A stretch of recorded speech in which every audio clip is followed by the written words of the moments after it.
에스라 1장 1절부터 7절 한 절씩 교독하시겠습니다. 바사왕 고레스 원년에 여호와께서 예레미야의 입을 통하여 하신 말씀을 이루게 하시려고 바사왕 고레스의 마음을 감동시키심에 그가 온 나라에 공포도 하고 조서도 내려 이르되, 바사왕 고레스는 말하노니 하늘의 하나님 여호와께서 세상 모든 나라를 내게 주셨고 나에게 명령하사 유다 예루살렘의 성전을 건축하라 하셨나니, 이스라엘의 하나님은 참 신이시라. 너희 중에 그의 백성된 자는 다 유다 예루살렘으로 올라가서 이스라엘의 하나님 여호와의 성전을 건축하라. 그는 이스라엘에 계신 하나님이시라. 그 남아있는 백성이 어느 곳에 머물러 살든지 그곳 사람들이 마땅히 은과 금과 그 밖의 물건과 짐승으로 도와주고 그 외에도 예루살렘에 세울 하나님의 성전을 위하여 예물을 기쁘게 드릴지니라 하였더라. 이에 유다와 베냐민 족장들과 제사장들과 레위 사람들과 그 마음이 하나님께 감동을 받고 올라가서 예루살렘에 여호와의 성전을 건축하고자 하는 자가 다 일어나니, 그 사면 사람들이 은그릇과 금과 물품들과 짐승과 보물로 돕고 그 외에도 예물을 기쁘게 드렸더라. 함께 읽습니다. 고레스 왕이 또 여호와의 성전 그릇을 꺼내니 옛적에 느부갓네살이 예루살렘에서 옮겨다가 자기 신들의 신당에 두었던 것이라. 아멘. 오늘도 주님의 보좌 앞으로 나오신 성도님들에게 하나님의 은혜와 평강이 함께 하시기를 축원드립니다. 또 온라인으로 함께 참여하신 모든 수풍의 성도님들 주님의 이름으로 축복합니다. 오늘 에스라 1장 말씀 가지고 돌아온 이스라엘이라는 주제로 말씀 나누도록 하겠습니다. 우리 성도님들은 기다리는 거 잘 하시나요? 참을성이 좀 있으신가요? 인내력 이런 것 좀 있으신가요? 담임 목사님 저를 보실 땐 좀 인내력이 있어 보이나요? 잘 참는 것 같으신가요? 우리 성도님들에게 잘 참는가, 인내력, 참을성 심리 테스트를 한번 해보도록 하겠습니다. 제가 질문 하나 드리겠습니다.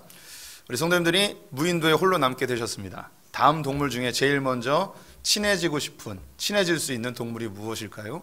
한번 생각해 보세요. 무인도에 홀로 남게 되는데 외롭잖아요. 동물과 친해져야 돼요. 어떤 동물과 먼저 친해지시겠습니까? 1번 원숭이, 2번 너구리, 3번 낙타.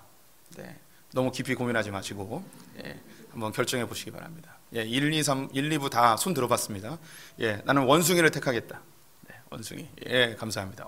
맞네요. 절반은 되십니다. 너구리. 너구리가 제일 적어요. 낙타. 낙타도 꽤 많습니다. 제가 답을 알려드리겠습니다.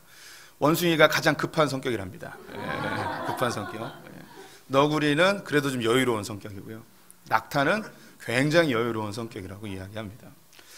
어떤 근거로 이야기하는지는 설명이 안 돼 있더라고요. 근데 저는 이 심리 테스트가 맞다고 생각합니다. 왜냐하면 저는 원숭이를 생각했고 저는 굉장히 성격이 급한 사람입니다.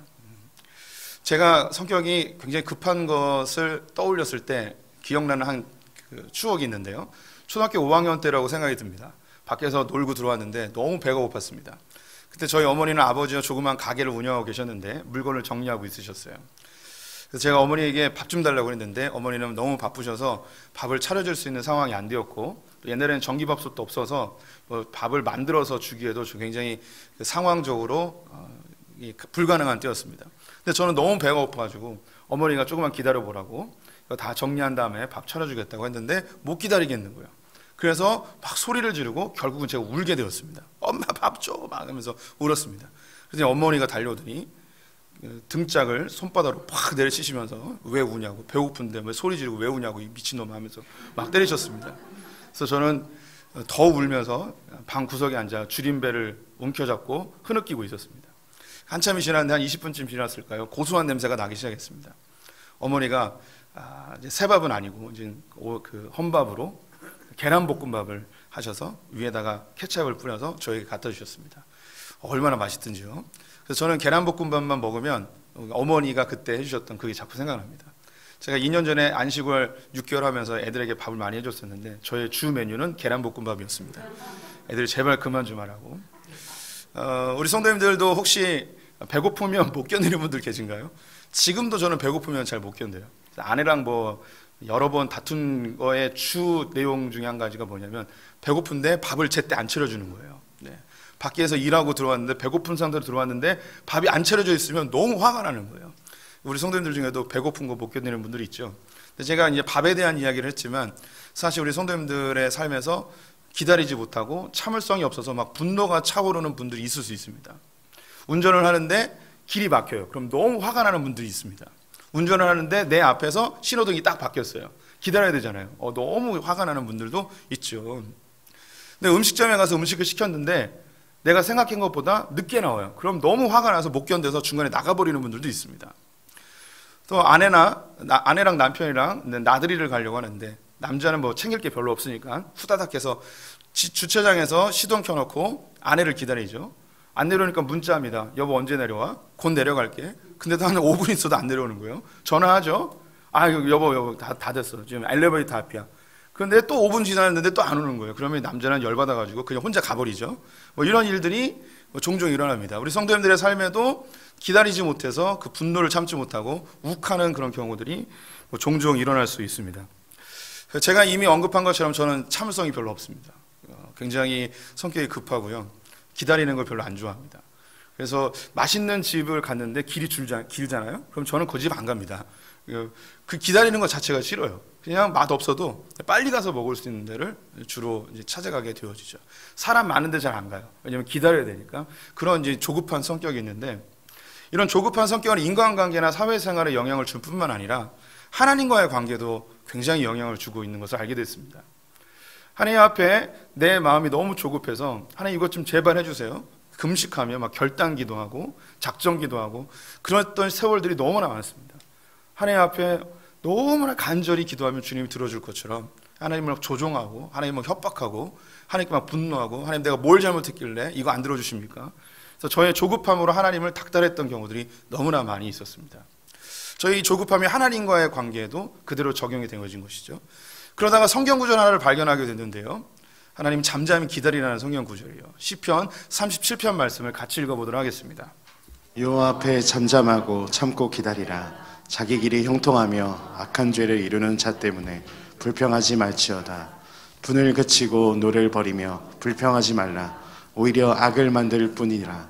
진실로 악을 행하는 자들은 끊어질 것이나 여호와를 소망하는 자들은 땅을 차지하리로다.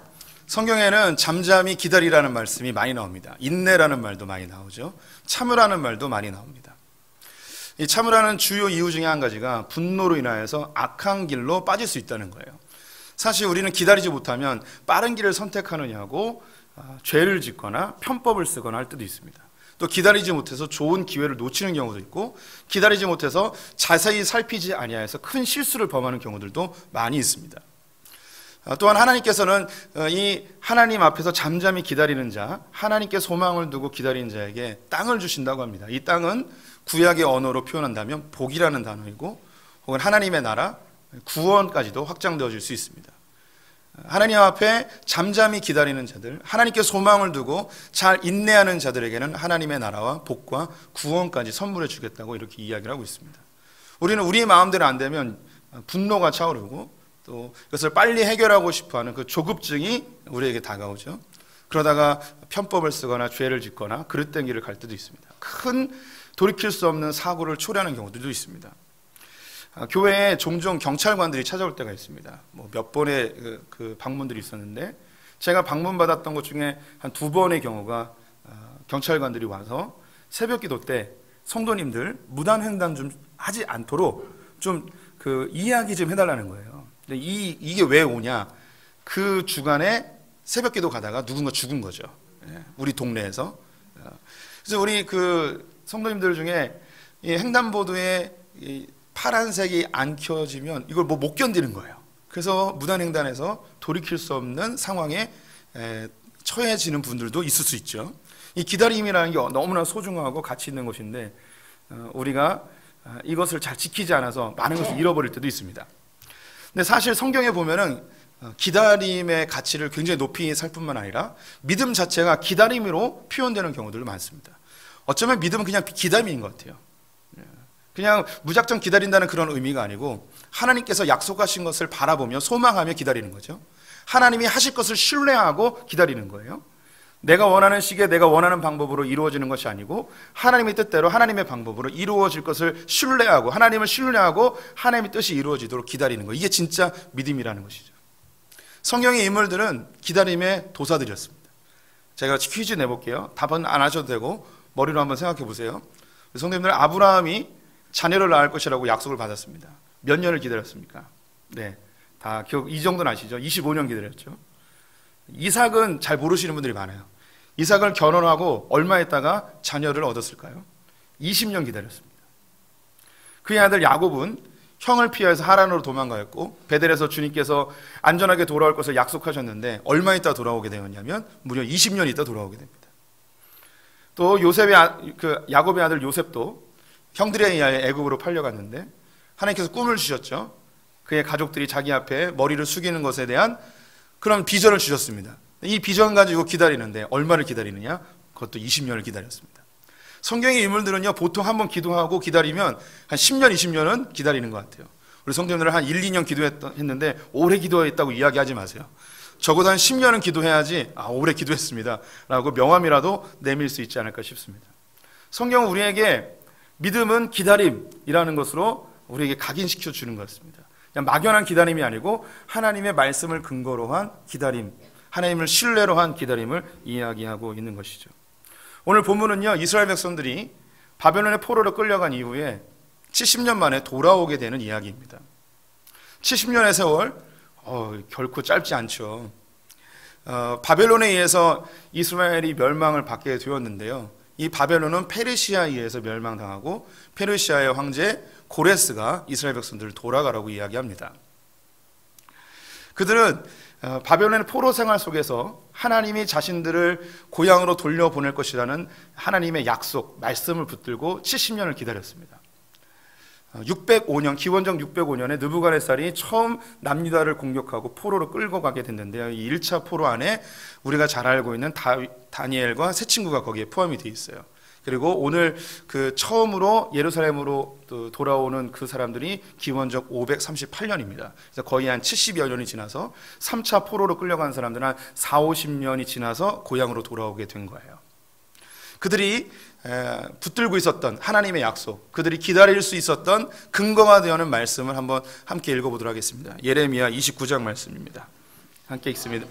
여호와께서 이와 같이 말씀하시니라. 바벨론에서 70년이 차면 내가 너희를 돌보고 나의 선한 말을 너희에게 성취하여 너희를 이곳으로 돌아오게 하리라.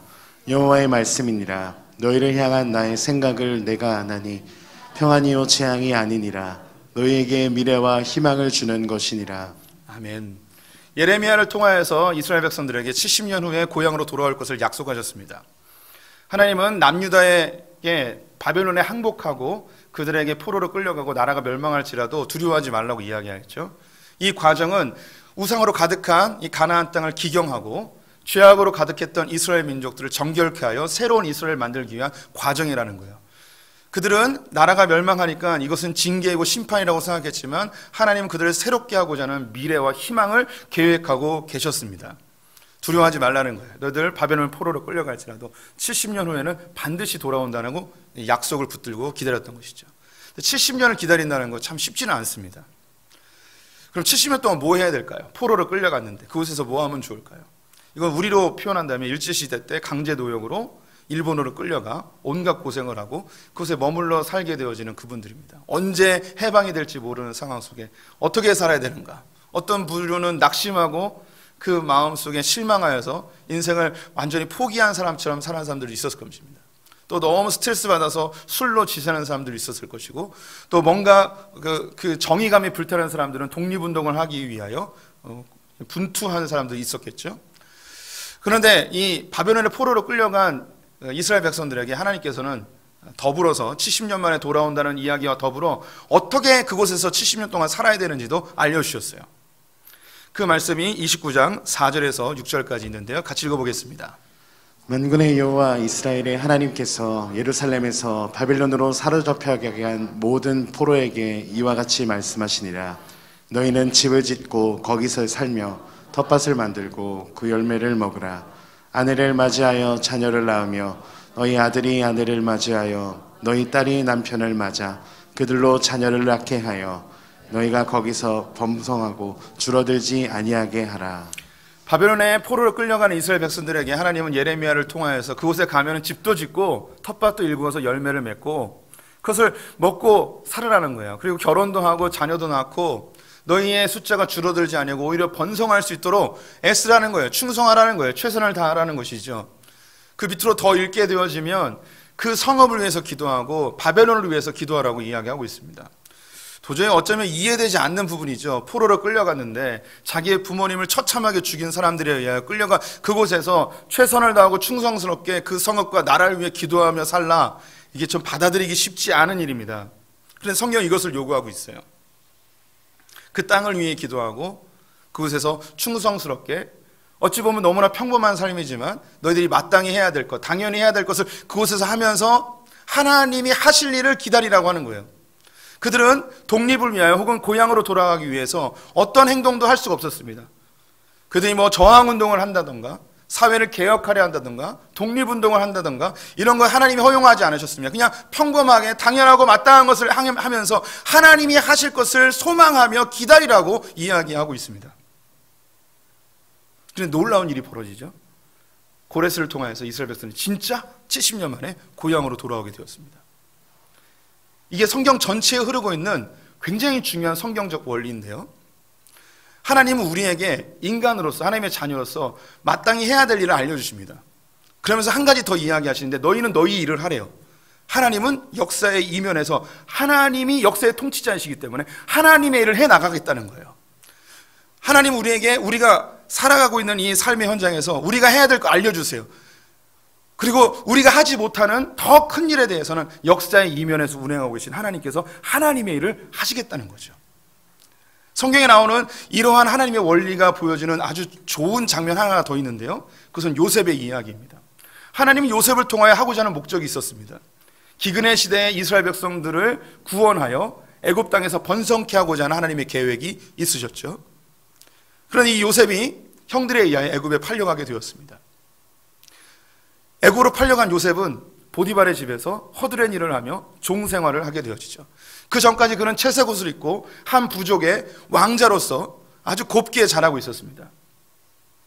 그가 꿈꾸던 것은 형들이 자기에게 절을 하며 자기가 장자의 으뜸의 자리에 서는 것을 꿈꾸고 있었는데 한순간에 종의 위치에 처박히게 되어졌죠. 그때 요셉이 무슨 일을 했는가? 그는 자기에게 맡겨진 일을 충성하기 시작합니다. 그 결과 보디발의 집에 가정 총무가 되었죠. 어느 날 억울하게 감옥으로 끌려가게 되었습니다. 근데 그곳에서도 자기의 신세를 한탄하며 절망하지 않고 그곳에서도 충성하고 최선을 다하여 감옥의 총무의 역할을 감당하게 되죠. 요셉은 요셉의 일을 하고 있었어요. 절망하지 않고 그가 있는 그 처소에서 마땅히 해야 될 일을 하고 있었죠. 그런데 하나님은 역사의 이면에서 하나님의 일을 해나가기 시작하십니다. 이집트의 역사를 바꾸어서 요셉을 국무총리로 설 수 있는 역사적 상황을 다 만들어 놓으셨어요. 요셉의 이야기를 오늘 하는 시간이 아니기 때문에 하나님께서 어떻게 이 이집트의 역사를 바꿔놓으셨는지 오늘 다 이야기할 수는 없습니다. 하지만 하나님께서는 요셉이 충성하고 있을 때 하나님은 하나님의 일을 하고 계셨다는 거예요.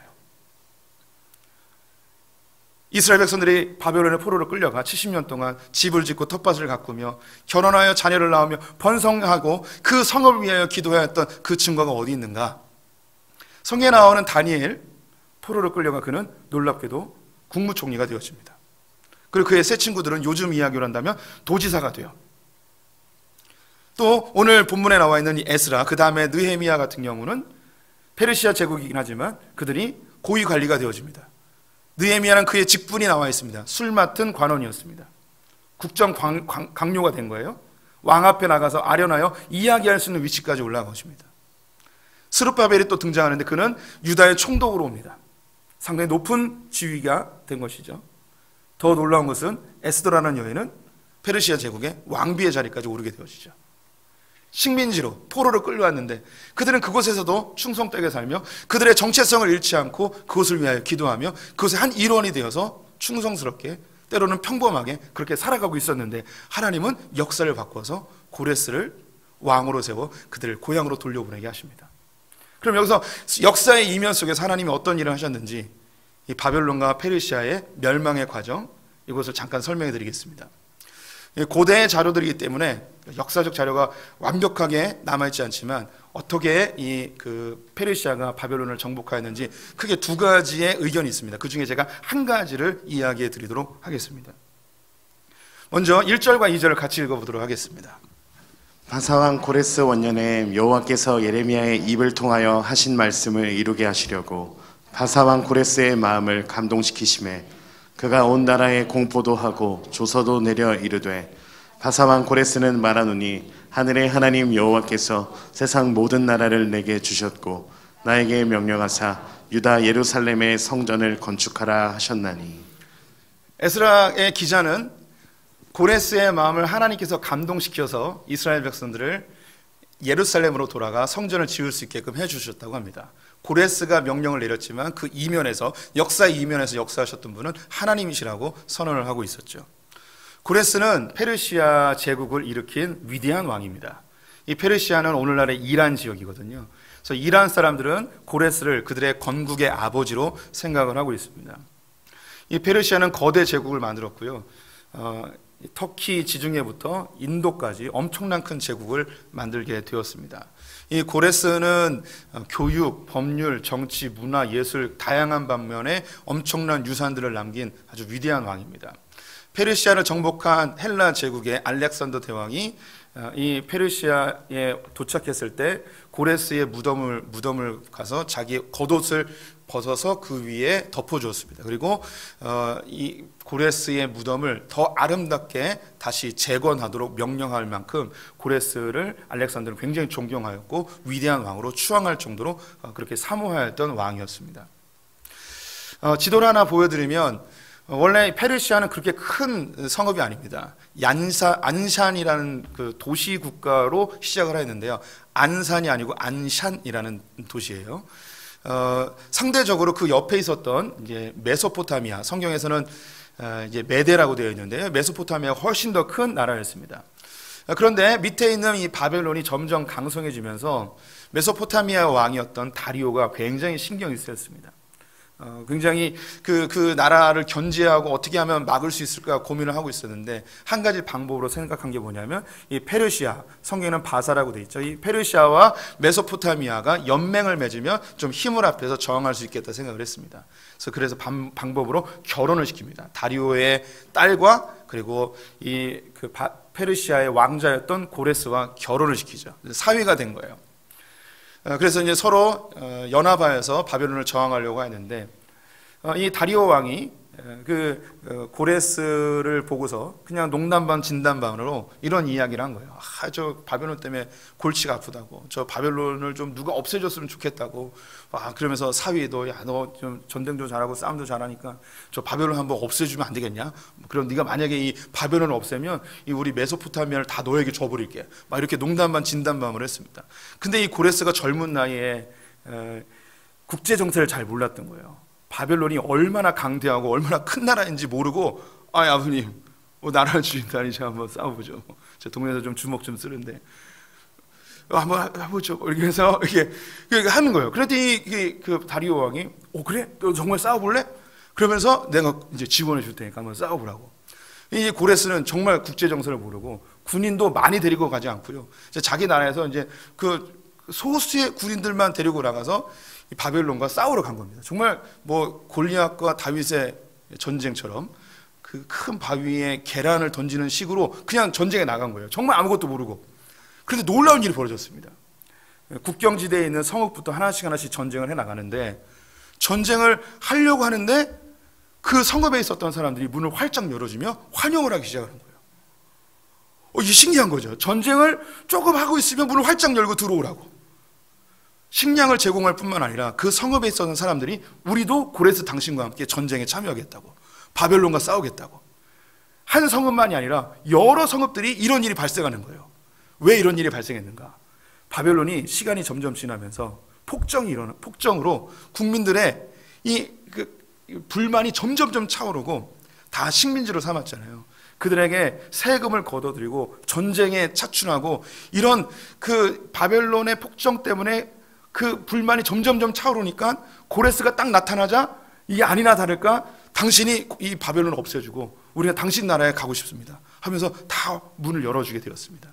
그래서 이 고레스가 자원하여서 자기의 군대로 편입되어진 바벨론 백성들과 함께 티그리스 강을 따라서 점점 내려오게 되어집니다.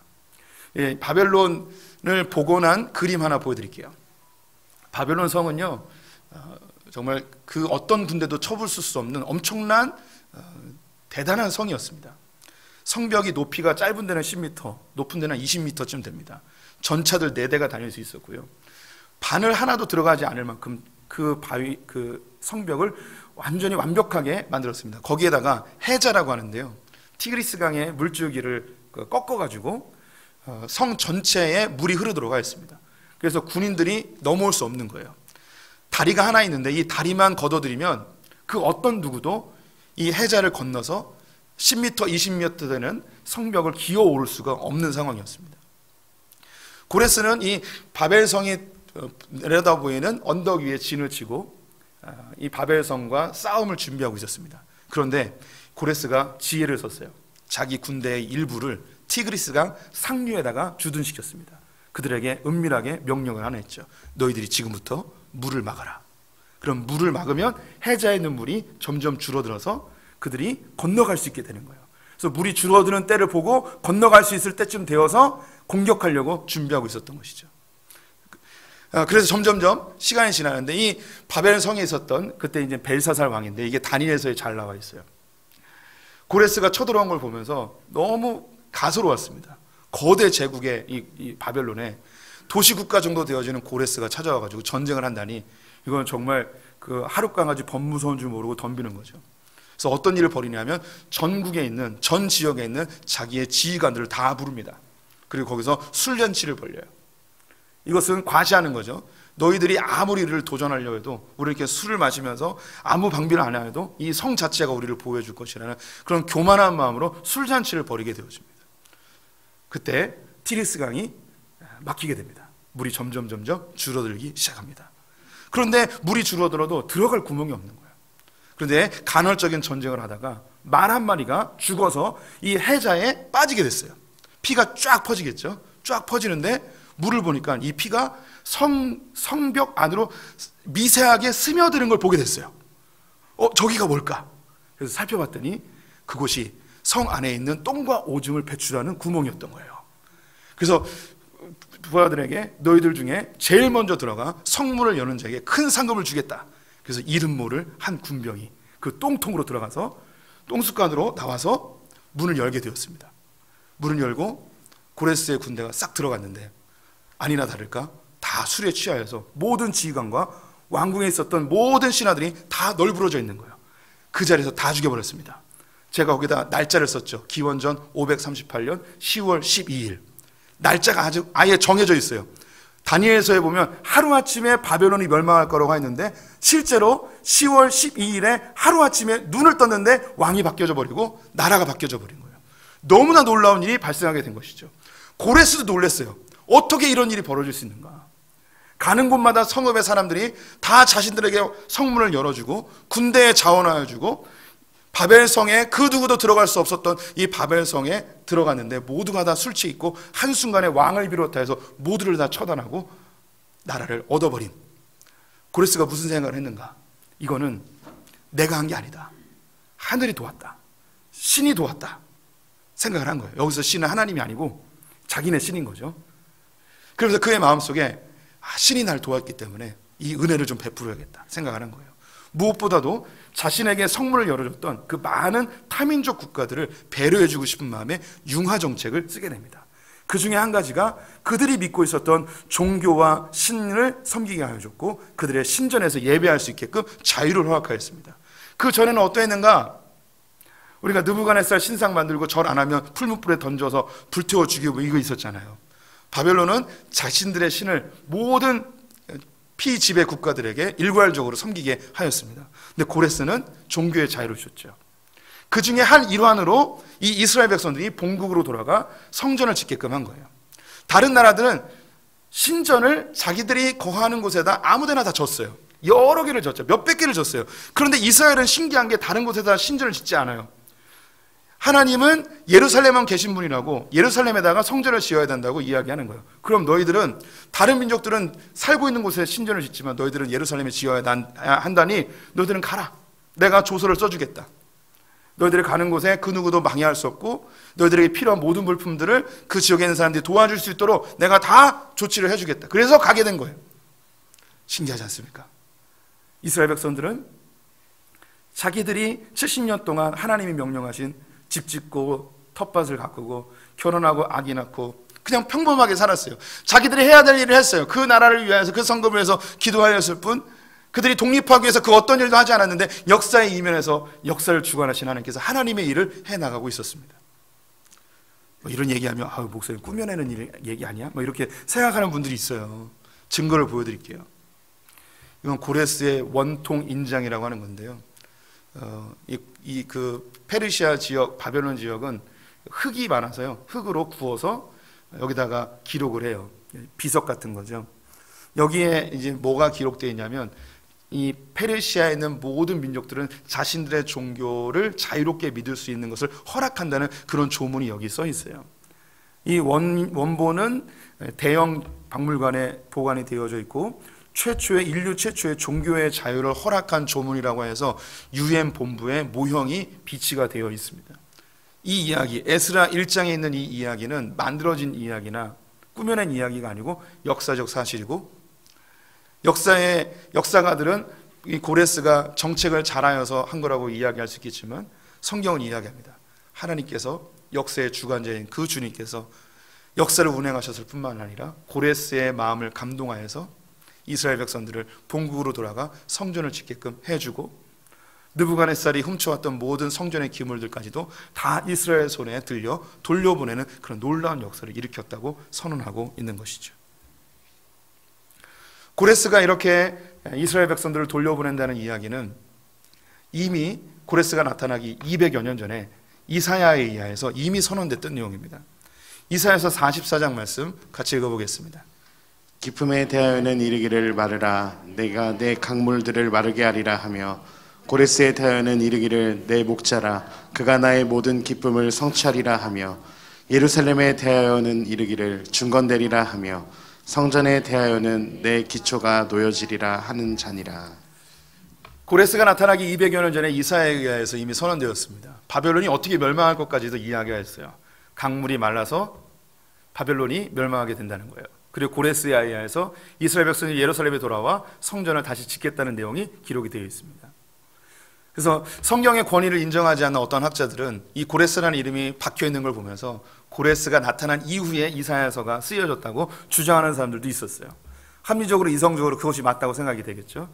그런데 1950여 년경에 사해에서 한 목동이 잃어버린 양을 찾기 위해 동굴 안에 자기의 양이 있는가 해서 돌을 던졌습니다. 근데 돌을 던졌는데 양 소리는 나지 않고 항아리 깨지는 소리가 났어요. 그래서 그 안에 들어가 보니 항아리 안에 성경 두루마리들이 가득 담겨 있었습니다. 그 가운데 이사야서가 담겨 있었는데 그 이사야서는 고레스가 나타나기 이전에 기록된 이사야서인 거예요. 그래서 그것으로 이 고레스의 이름이 박혀 있는 것은 사실이고 이사야의 예언이라는 것이 증명이 되어졌죠. 하나님 역사의 주관자이십니다. 하나님은 모든 것을 준비하고 있었습니다. 우리에게는 우리가 해야 될 일을 감당하면 된다는 거예요. 우리 성도님들 무엇을 기다리고 계십니까? 오랫동안 기도한 제목들이 있으십니까? 하나님이 제발 이것 좀 이루어졌으면 좋겠다는 그런 조급증이 일어나는 그 어떤 것이 있으십니까? 하나님께서 우리 성도를 향한 목적과 계획이 있다면 하나님께서 그것을 반드시 이루실 것입니다. 우리는 우리의 일을 하고 있으면 하나님은 하나님의 일을 해 나가실 것입니다. 저는 오랫동안 기도한 기도 제목 중에 한 가지가 어머니의 구원이었습니다. 중학교 3학년 때 예수님을 인격적으로 영접한 이후에 어머니를 위한 기도를 오랫동안 했습니다. 어머니를 아무리 설득해도 교회를 잘 안 나가셨어요. 그 이유는 권사님 시어머님 때문이었습니다. 너네 할머니가 죽기 전까지 난 교회 안 나갈 것이다. 너무 시집살을 많이 하셔서 그렇게 이제 마음을 닫아놓고 계셨죠. 근데 계속해서 어머니를 선택하고 권면했습니다. 저는 모든 아들들이, 모든 자녀들이 부모님을 좋아하고 어머니를 사랑하겠지만 저에게는 어머니가 더 애틋했던 것 같습니다. 어머니를 보면 늘 치근하였고 고생만 하시는 어머니가 너무 안쓰러웠습니다. 그래서 교회에 나가서 주님 품 안에서 위로를 얻고 좀 새 희망을 얻으셨으면 하는 그런 생각이 있어서 늘 예수를 믿으라고 권면하였죠. 저에게 좋은 기회가 찾아왔습니다. 그것은 저희가 군대 가는 거였습니다. 군대 가기 한두 달 전부터 계속 앓는 소리를 했습니다. 어머니 너무 무서워요. 제가 군대 가면 저 죽을지도 몰라요. 어머니 교회 가서 제발 기도 좀 해주세요. 저를 위해 기도해 주세요. 어머니의 기도가 저를 지킬 수 있습니다. 막 얘기를 했죠. 그래도 어머니 콧방귀도 안 끼셨습니다. 군대에 가게 됐습니다. 군대 가면 사복을 입고 가는데 군복으로 갈아입으면서 사복을 소포로 집에다 보내줘요. 이때 또 제가 머리를 썼죠. 사복을 가지고 나서 운동장에다 막 벅벅 비볐습니다. 막 구멍을 내고 막 더럽혔습니다. 그리고 그 안에다가 편지를 넣었습니다. 엄마 너무 힘들어요. 죽을 것 같아요. 제발 교회 가셔서 기도 좀 해주세요. 그래도 교회 안 가셨습니다. 자대 배치를 받았습니다. 자대 배치 받은 다음에 또 편지를 썼죠. 편지지가 다 보급품으로 나와요. 편지지에 안 쓰고 또 머리를 썼습니다. 수첩을 찢어가지고 엄마 자대 배치 받으니까 더 힘들어요. 지옥 같아요. 죽을 것 같아요. 제발 기도 좀 해주세요. 그래서 첫 휴가를 나가서 어머니가 교회를 안 나가고 있으니까 물어봤습니다. 엄마 혹시 내가 보낸 편지 못 받았냐고. 그랬더니 어머니가 하시는 말씀이 야 너네 부대는 편지지 보급 안 주냐? 라고 하시는 거예요. 이랬던 어머니. 근데 2008년도에 제가 미국에 있을 때인데 어머니가 교회를 나가기 시작했다는 얘기를 들었어요. 너무 기뻐서 전화를 드렸죠. 근데 어머니가 뭐라고 그러셨냐면 아들이 목사인데 엄마가 교회 안 나가서 되겠냐고. 그래서 교회를 자기 발걸음으로 나가셨어요. 아직 할머니가 돌아가시지도 않았는데 네. 교회를 나가니까 또 시집살이가 시작되시더라고요. 옛날엔 교회 나가라는 한마디만 하셨는데 할머니가 교회 나가니까 새벽기도 가라, 수요예배 가라, 구정예배 드려라, 성경 읽어라, 기도해라, 헌금해라. 네. 그래서 또 어머니는 또 안 나가고 싶은 마음도 막 들긴 했는데 그래도 아들 봐서 지금까지 잘 다니고 계십니다. 제가 완벽하게 어머니를 위해서 다 했다고 할 수는 없습니다. 하지만 저는 제 나름대로의 일을 했고 제가 한 것보다 더 놀라운 건 하나님은 하나님의 일을 해나가고 계셨다는 거죠. 우리 성도님들이 소망하고 기다리는 일들이 있을 거예요. 당장 이루어지지 않을지라도 우리 성도님들이 잠잠히 기다리며 주님을 소망하고 주님을 바라본다면 하나님께서 그 일을 해주시리라고 믿습니다. 우리가 각자 소망하는 게 다 다르지만 공통적으로 기다리는 게 한 가지 있습니다. 그것은 예수 그리스도의 다시 오심이십니다. 우리 모두가 다 그날이 오기를 간절히 소망하죠. 답답하고 어두운 현실 속에서 나를 구원할 수 있는 것은 주님의 다시 오심 뿐인 것 같습니다. 근데 주님이 언제 오실지 몰라요. 아들도 모르고 천사도 모르고 오직 하나님 아버지만 아신다고 이야기하였으니 그때가 언제인지 모르겠습니다. 제가 죽기 전까지는 오지 않으실 것 같아요. 우리 여기 계신 분들 중에 주님의 다시 오심을 눈으로 목격할 분은 아무도 없을 것 같은 그런 느낌은 있습니다. 근데 이 기다림, 기약 없는 기다림. 근데 이 기다리는 동안 우리는 뭘 해야 될까요? 예수님이 승천하시면서 우리에게 명령하신 것들이 있습니다. 무엇보다도 하나님 영이시니 예배하는 자를 찾으신다 했으니 우리 예배하면 됩니다. 또한 너희가 서로 사랑함으로 내 제자가 되는 줄 알리라 이야기하셨으니 우리는 우리의 지체들을 사랑해야 됩니다. 또 우리가 주야로 주의 말씀을 묵상하고 주의 양식을 먹으라 했으니 우리는 말씀을 봐야 됩니다. 또 내 이웃을 내 몸처럼 사랑하라 명령하셨으니 우리의 지체들과 우리의 지역을 사랑해야 합니다. 마지막으로 땅끝까지 이르러 복음의 증인이 되라 하셨으니 복음 전도와 선교의 사명을 감당해야겠죠. 우리는 주님이 명령하신 이 일, 너무나 당연한 것, 교회로서 마땅히 해야 될 것 묵묵히 감당하고 있으면 하나님은 하나님의 일을 하십니다. 역사를 운행하신 주님께서 주님의 때에 주님께서 호련히 도적처럼 우리에게 찾아오실 것입니다. 잠잠히 기다리는 자, 조급해하지 아니하고 잠잠히 기다리는 자들에게 하나님께서 그 땅을 기업으로, 구원을 기업으로, 하나님 나라를 기업으로 우리에게 주실 줄 믿습니다. 성도님들 조급해하지 마시고 성취하시고 일을 이루시는 그 주님을 바라보며 잠잠히 기다리는 믿음의 소유자들 되시기를 축원드립니다. 기도하겠습니다. 하나님, 우리 연약함을 아시는 주님, 기다리지 못하고 주님을 의심하고 조급하여 내가 원하는 때에 이루어지지 않으면 주님을 원망하는 어리석은 죄인임을 고백합니다. 때로는 이 조급증에 의하여 악을 행하기도 하고 죄악의 길로 가기도 하고 편법을 사용하기도 하고 다른 사람을 아프게도 하는 것을 발견합니다. 역사의 주관자이신 하나님을 신뢰하고 잠잠히 기다리는 자들, 주님의 뜻이 이루어지기를 간절히 소망하며 인내하는 자들 되게 하여 주시옵소서. 지금 우리 주 예수 그리스도와 하나님 아버지의 무한하신 사랑과 성령의 교통하심이 주님의 때를 잠잠히 기다려 이루 결정한 숙부의 모든 성도들과 우리의 자녀들, 특별히 저 북의 땅에서 70여 년 동안 주님의 해방의 날을 간절히 소망하는 우리 형제 자매들 위해, 열방의 성교사님들 위해, 아프가니스탄 국민들 위해 지금부터 영원토록 함께 있을지어다. 아멘.